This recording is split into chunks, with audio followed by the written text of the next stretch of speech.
message. Sahil will share if he has something, he will share the screen, then you confirm. So, good evening, Strategic Alpha community members. This is 6th of January, and we are up for yet another weekly session where we are going to discuss on various things today with Sahil Kapoor. I'll introduce him also. So, uh, Sahil Kapoor is working with DSP Mutual Fund. Sahil has over 14 years of research experience across asset classes and business. At DSP at Edelweiss, he was instrumental in initiating, nurturing, and scaling research desk, specializing in charting derivatives, equities, commodities, and currency markets. In his last role, he conceptualized the macroeconomics and markets team, specializing in asset allocation, market analytics, and thematic trends. He is currently working as vice president, head products and market strategist at DSP Mutual Fund. Fun facts about Sahil: he is a voracious reader across diverse topic, approaching 1,000 books. I think he must have already covered more than 1,000 books as of now. An amateur runner, loves to remain active. He's from Mumbai. Favorite book is Siddhartha by Herman Hesse. So, good evening, everyone, once again. Uh, Over to you, Sahil. We have Strategic Alpha community members who are learners of market, students of markets, and all over to you learning about more about the markets, the current condition. We had a last session with you on gold mining funds, and that was the first interaction with the community. So we'll be discussing about general markets as well as the theme which we discussed earlier also. So over to you, Sahil. Thank you, Suyog, and thanks for inviting me. And good evening to all of you. Suyog, do we have any specific questions to start with? You want to touch upon specific topics that we want to chat about? Yeah. So first, what we will do is we'll do a follow-up on what we discussed last time. It was Sure. gold mining. Yeah, So already the fund is now not active, I think, for fresh subscription. But correct. yes, there are the community members who are already invested in this theme. So we'd like to discuss about that. Then we can take general market topics later on. Sure. So maybe a short update. So we saw, I think, last 6 months gold prices have jumped quite a bit. Uh, Gold mining also did well initially. Then it had a large correction, and correction largely came in after the Newmont results came out. And Newmont is one of the largest or the largest gold miner in the world now after the acquisition of Newcrest. And what people saw concerning was that the cost, AICS, all-in sustaining cost, it went up quite a bit. There was a 20% quarterly jump, which the markets were not expecting. And that led to some sort of a correction for gold mining companies. And I think it was expected also that if you have a large pickup in cost, then mining companies will suffer because markets are expecting a large jump in profitability because gold prices has roughly jumped about 50% or so, right, over the last 6 months to 8 months. So I think that has sort of played a spoil sport. But when you look at the gold mining company fundamentals, one thing is clear that these companies have become highly profitable, right? Yes. So most of these companies, for example, in the last quarter, uh, Newmont and Barrick, when you look at the adjusted profit margins, they were reporting numbers like 45 to 47% margins. And these numbers, so Microsoft reports 47% margin, right? These are unheard of numbers. We haven't seen these numbers earlier. And they were expected only because gold prices were moving higher. So in the last quarterly results, we had our first evidence that higher gold prices will lead to higher profitability, which gold mining companies have showcased now. And I think gold is now sort of last 1.5 months consolidating between this 2550 to 2750 range. which I think is a very, very good outcome. If gold prices do not decline and remain in this range, I suppose in the next 2, 3 quarters, mining results will be very, very good in terms of profitability. And that I think will come and um, re-rate this sector from where it is right now. So my view continues to be positive. I think the financials of most companies have improved. Second is balance sheets continue to remain strong.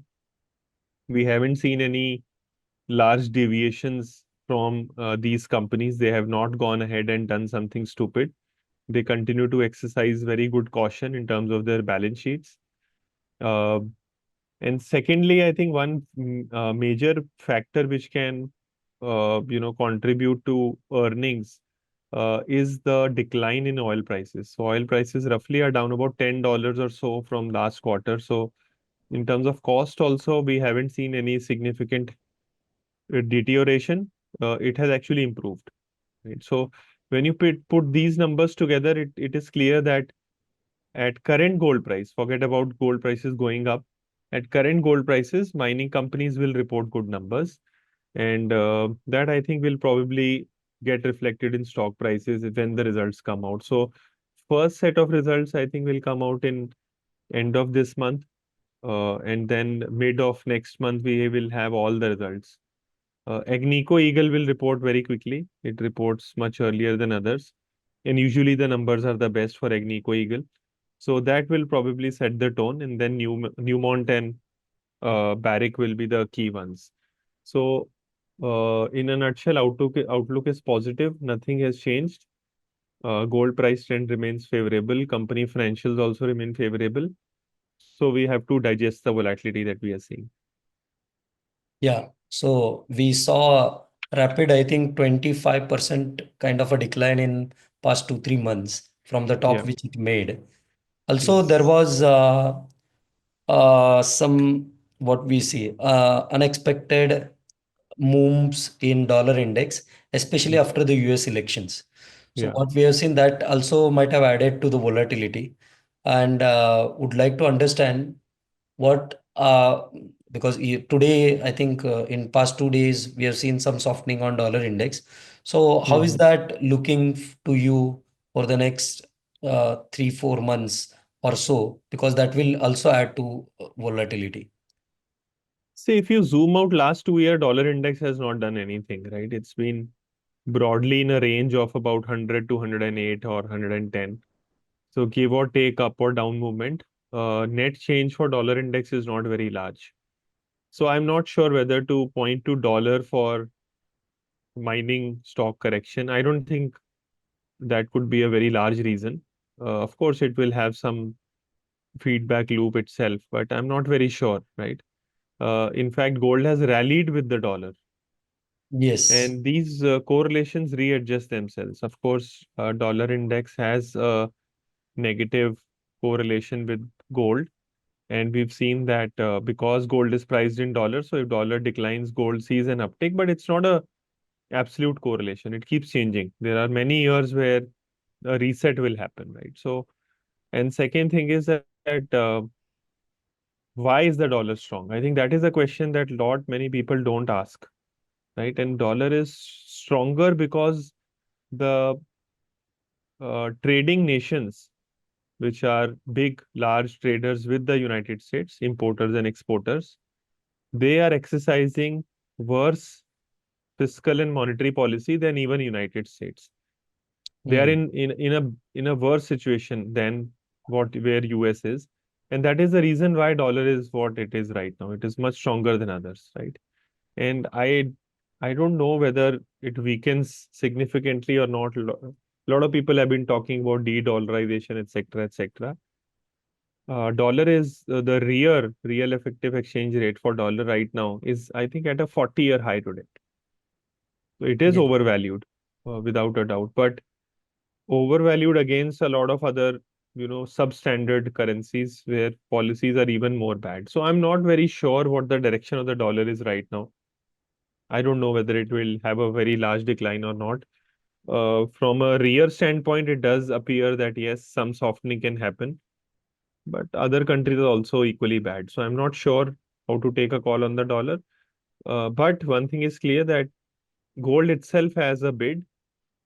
It has a lot of demand from central banks, and I think that is supporting the price. So, and I think that is enough for the time being. And when you are invested in miners, you are better off with a stable and high gold price rather than fluctuating gold price. So I think that is a better outcome for miners.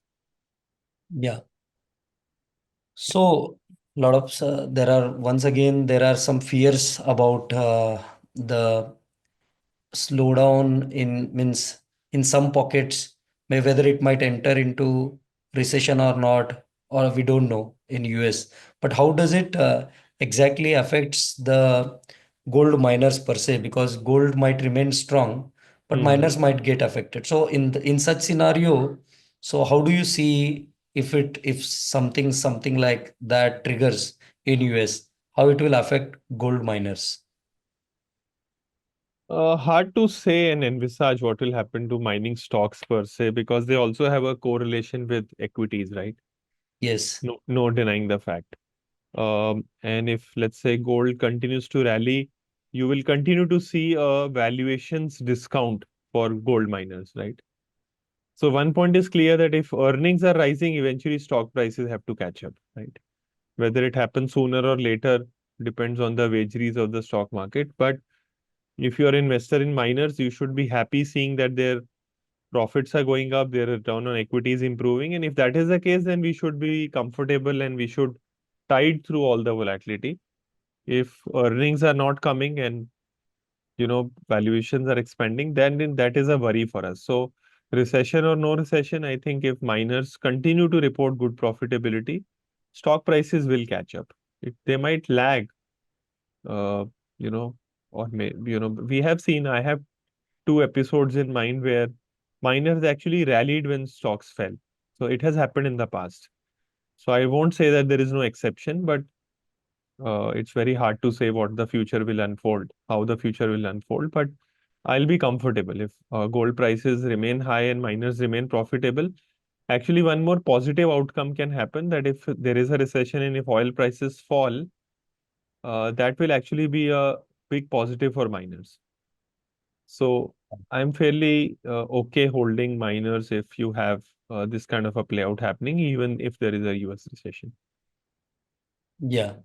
In fact, when we discussed during last time, the valuation discount which was available, it has broadened like anything. Even after, especially after the recent correction, that valuation discount has further increased. That's right. That's right. Yeah. Earnings have gone up and I think stock prices have declined. So sort of a discount has widened. So what is like when we talk in terms of valuations to get a better understanding on Hmm. terms like can you give me some insights on which we can decide about the level of depth of valuation of comfort which is available, maybe metrics like dividend yield or something like that, which today's dividend yield compared to the earlier dividend yield, something like that. So Or I'll tell you some simple numbers to look at. When you look at, let's say, Barrick Gold, which is the bellwether, one of the largest companies, right?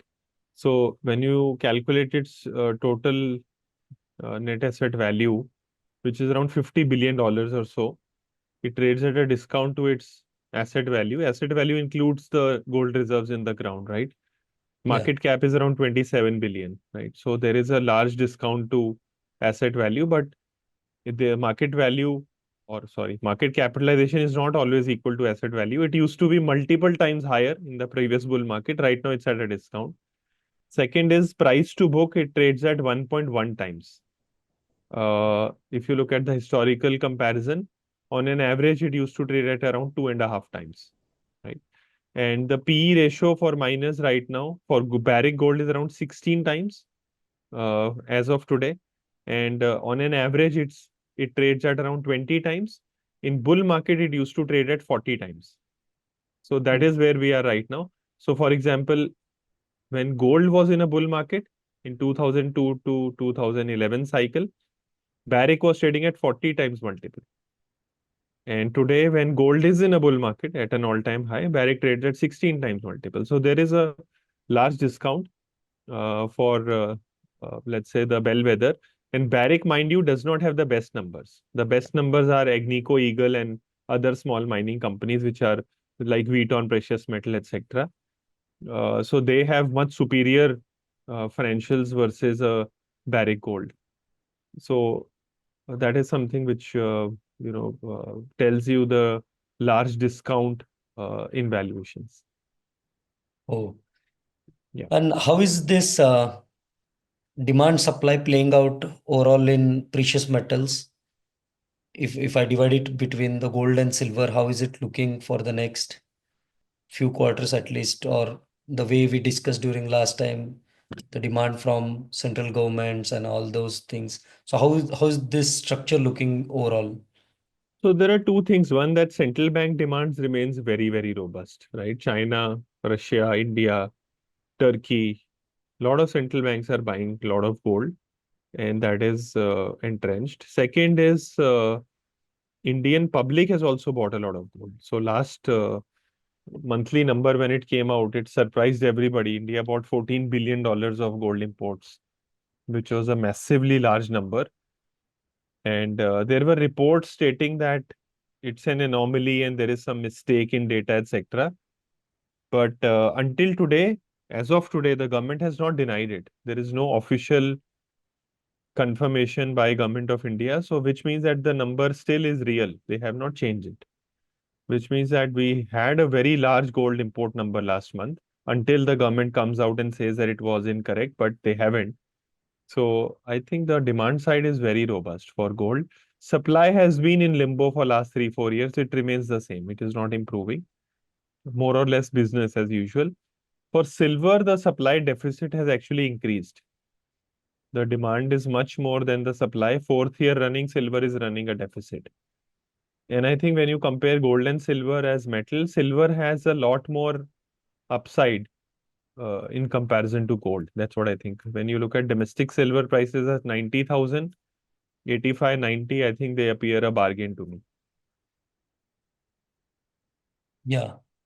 One more thing is regarding the silver only when we discussed during the last time we went through it during the precious metal bull run, silver does much better than gold. Yeah, Uh, but until now, the that ratio hasn't changed.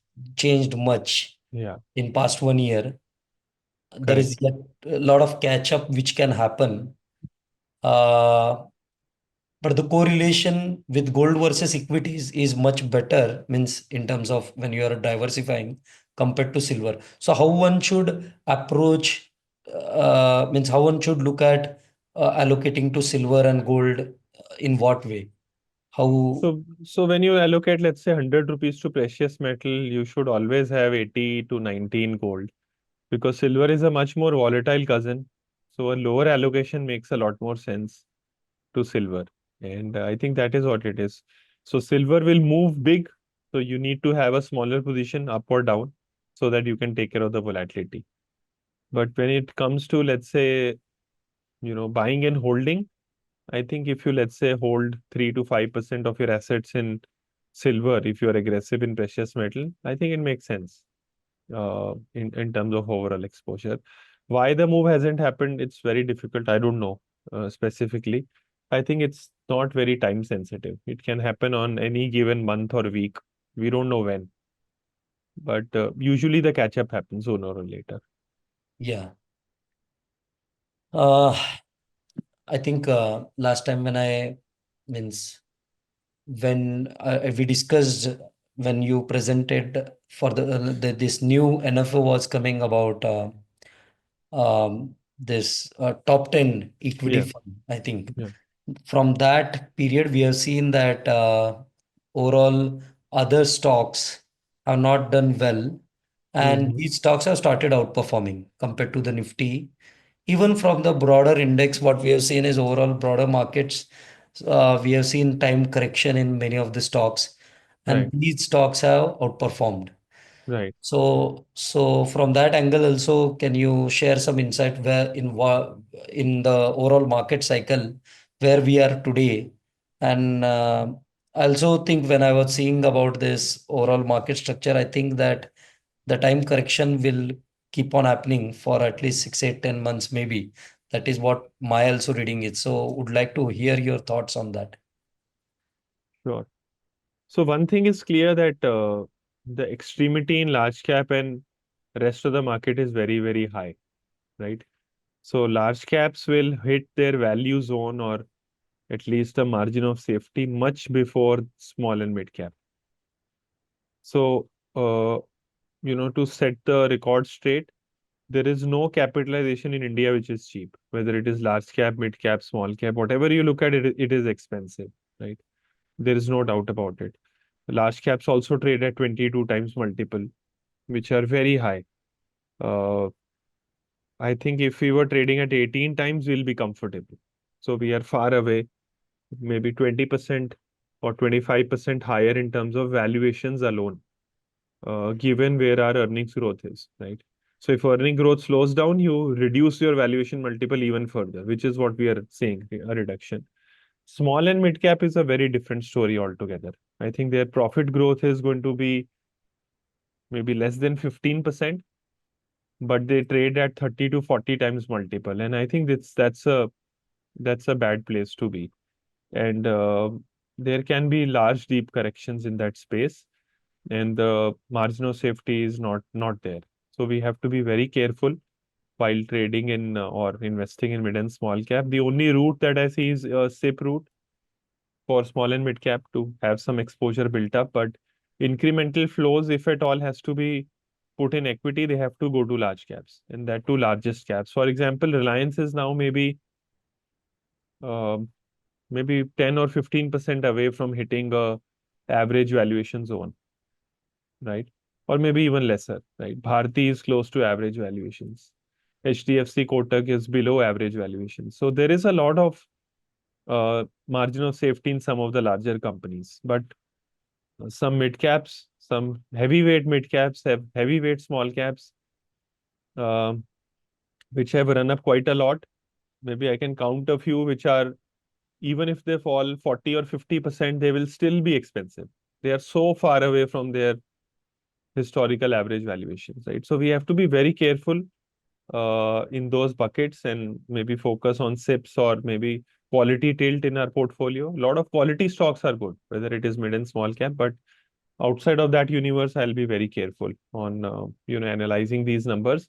And my sense is that the outperformance of the top 10 stocks, which we brought to the market 3 months ago, the story has not even started yet. To be frank, I think the it will happen over the maybe next few years, if at all.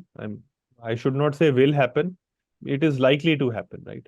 Markets can do anything, but there is a fair chance that that part of the market does better than rest of the market. Yeah. What are the risk which you see in near horizon for the equities as of now? So the biggest risk, of course, is the earnings slowdown, and I have highlighted it for the last few quarters. And economy has already slowed down. We are already back to our pre-COVID growth rates. I think we will struggle to even grow at 6%. And that is the overall number that we are carrying. Our nominal growth is not even 8 to 9%, which is very slow. Our monetary policy is too tight, right? And our interest rates are way too high than our growth numbers. And consumption demand is also very slow. So I think we are in sort of a rut in terms of the economy.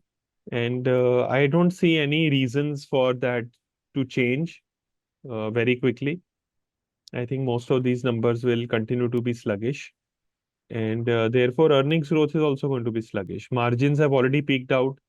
Small and mid cap earnings, which were growing faster than large cap, have actually started aligning with large caps. Small and mid cap had higher margins than large cap, which is a big surprise. And that has also started to come down. So I think earnings miss is the biggest risk for the market. And that has always been the case. And rest of the vectors, I think, are unpredictable. Many of them can be positive or negative. We don't have control over them, but yeah, earnings appear to be the big one. Yeah.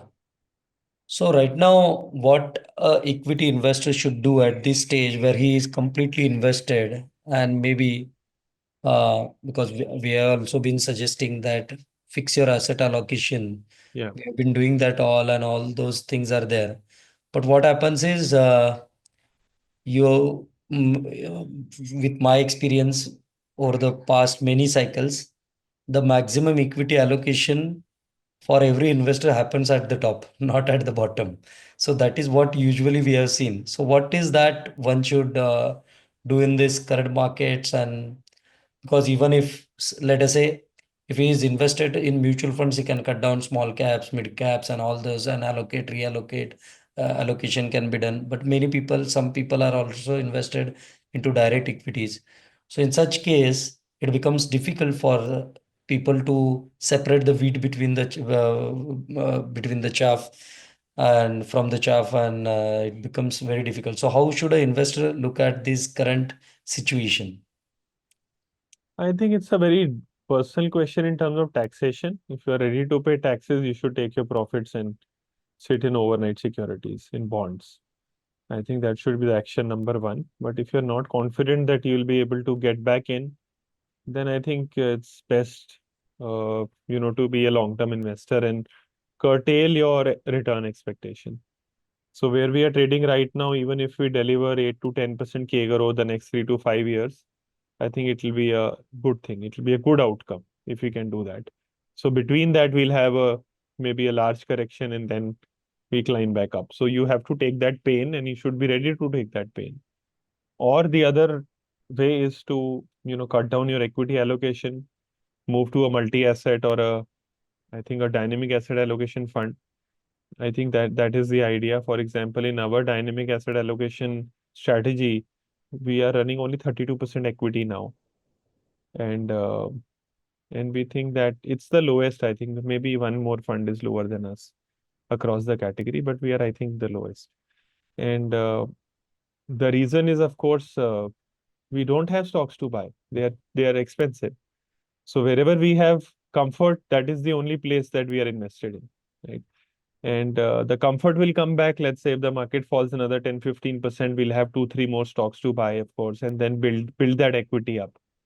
So I see multi-asset and dynamic asset allocation, these two categories, as the best allocation at this point in time to go to, rather than going to equity. So I think that is what I'll do. And I will definitely take some money off from small caps or micro caps or thematics if I have.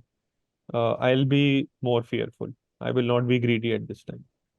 Yeah, repeating this in the community. In past 4 years, every dip before to even May 2024, I think I used to say this is the dip to be bought. But recently, especially after August, September, I've been saying that these are not the dips to be bought because there is no valuation comfort and all. And you said it rightly. Yeah.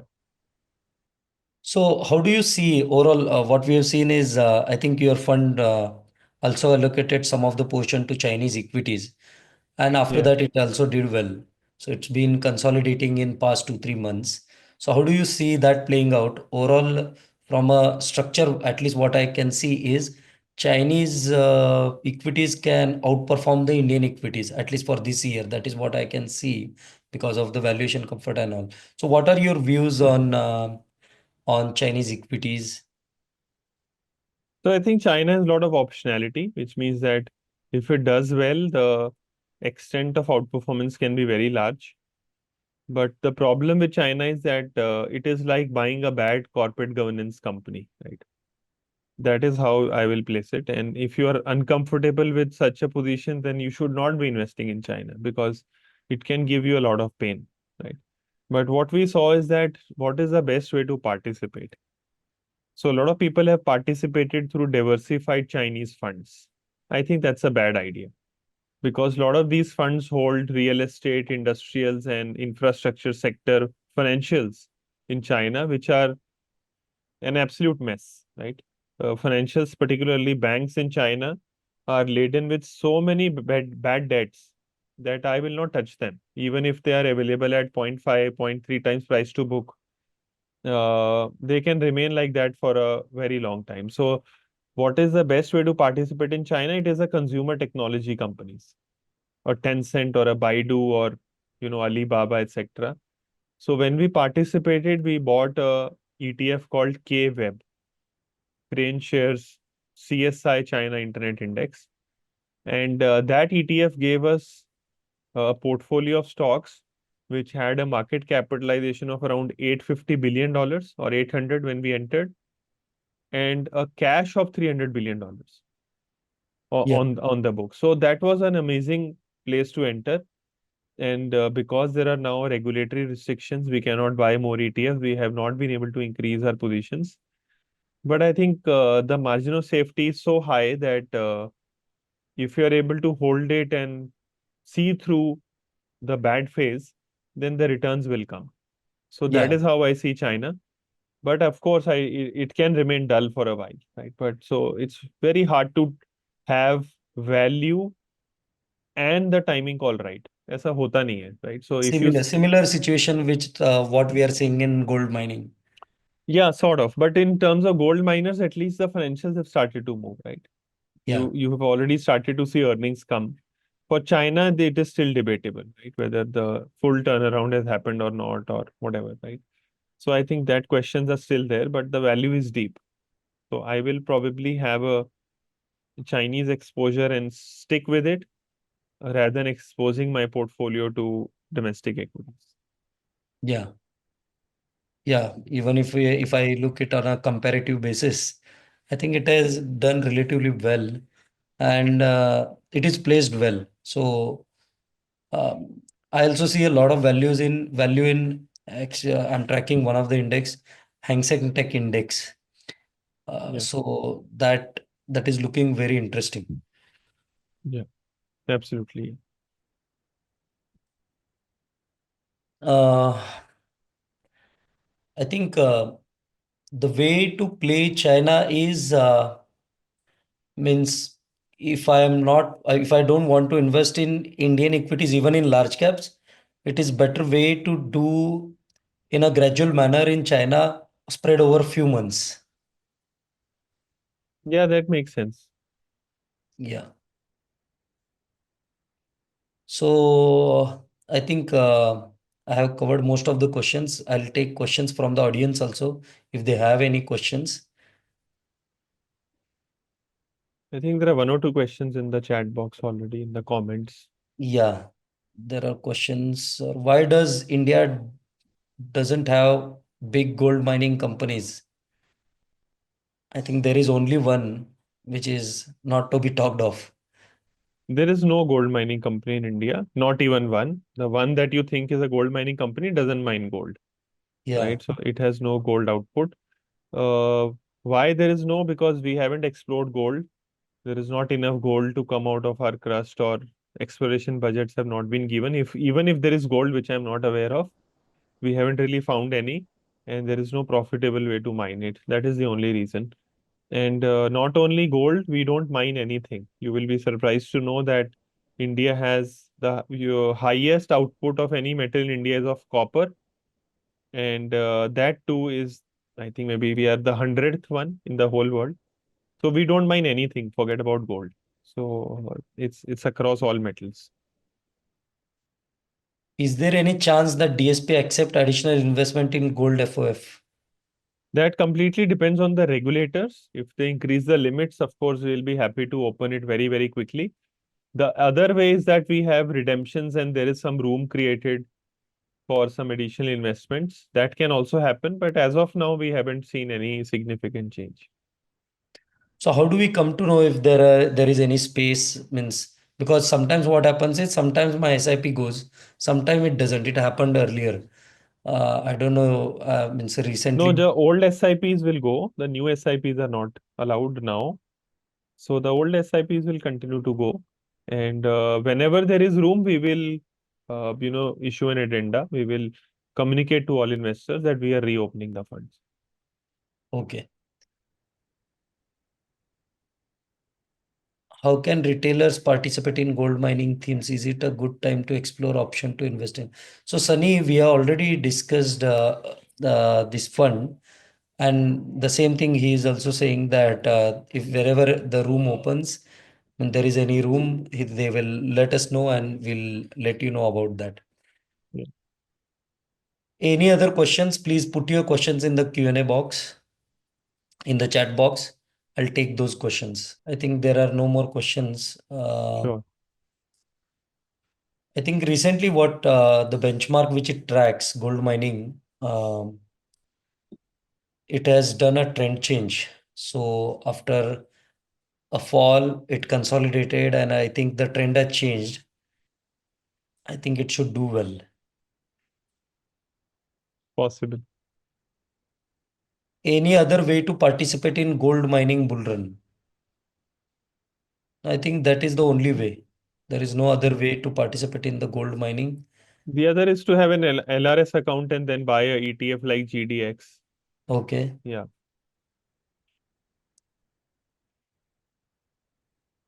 Yeah. So IFL also provides a global investing platform. Through that also, I think it can be done. Yeah. But it's not very easy. You have to take care of taxation and all that issues, right? So Yeah. The best way which we discussed is only that way. But that yeah. also has some limitations. So what are the other things apart from this, what we have discussed in this session? Anything which you would like to share, Sahil? So my submission is the same one. I think the markets are in very rich zone. We have to be very careful in diversifying, and there are a lot of other opportunities that we should look at. Uh, for example, having a multi-asset sort of an allocation or hybrids, that should be our go-to place, right? And I think overall, even duration funds on the bond side appear to be very good. So these are some of the other non-equity categories that we should explore and add exposure to them. Yeah. So, can you let us know, Sahil, one last question is regarding the means usually you have seen multiple bull cycles in gold and silver, means precious metals. Yeah. So how you see this current bull market which has just started playing out? We have seen this consolidation happening in past 2 3 months, but Hmm. overall, how do you see this bull cycle playing out? So I wrote a small note on how to value gold and silver, and I had put out theoretical price for gold and silver. So theoretically, I think gold should be closer to between 3,200 to 4,200. That should be the dollar range, dollar per ounce for gold. And we are still not there. And for silver, it was coming close to $50. If you go online, I think it's in the October edition of DSP Netra. You'll find it there. And I think that should be sort of a compass for us on how we should price them. And if the bull market continues, then they should actually go and trade in that range. So I will wait. And I think the ingredients for them to do well are still the same.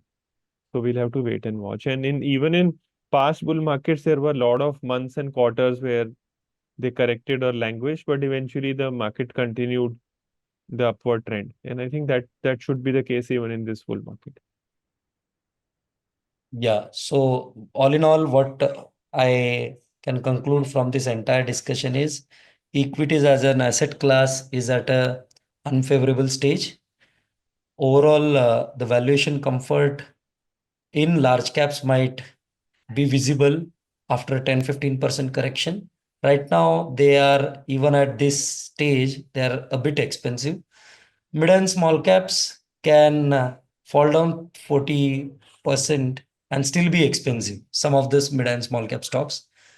And overall, from the entire one should investors at this stage should look at increasing allocation for fresh investments, either in precious metals or more into debt more than equities, because that is what the current structure looks like.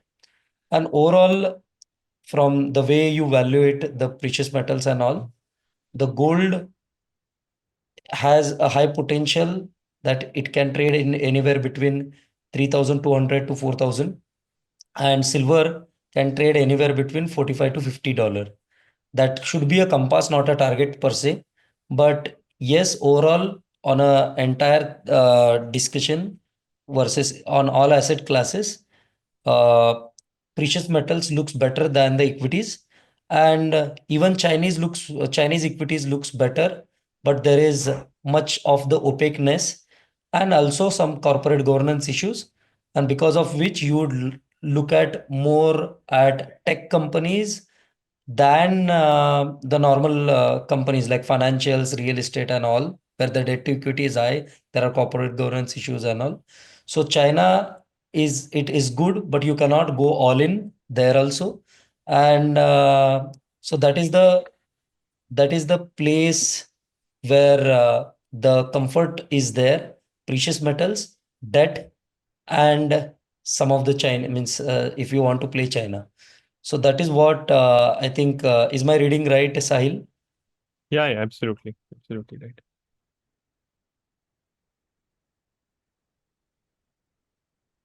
Different topic. So one question is coming.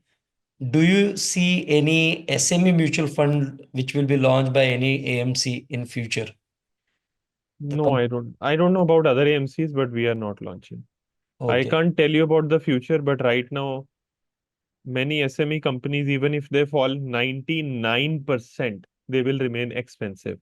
So do not venture into that category.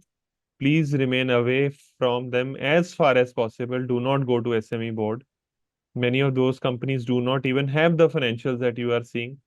So it's a place that you don't want to get into. It's better that you buy a large cap fund and make less money, but don't go to SMEs. Yeah. I think Sahil, you have covered most of the questions, and you are one of those very few people who started cautioning about the risk in large caps, mid cap means large caps in terms of valuations, and mid caps on overall as a asset class, mid and small caps.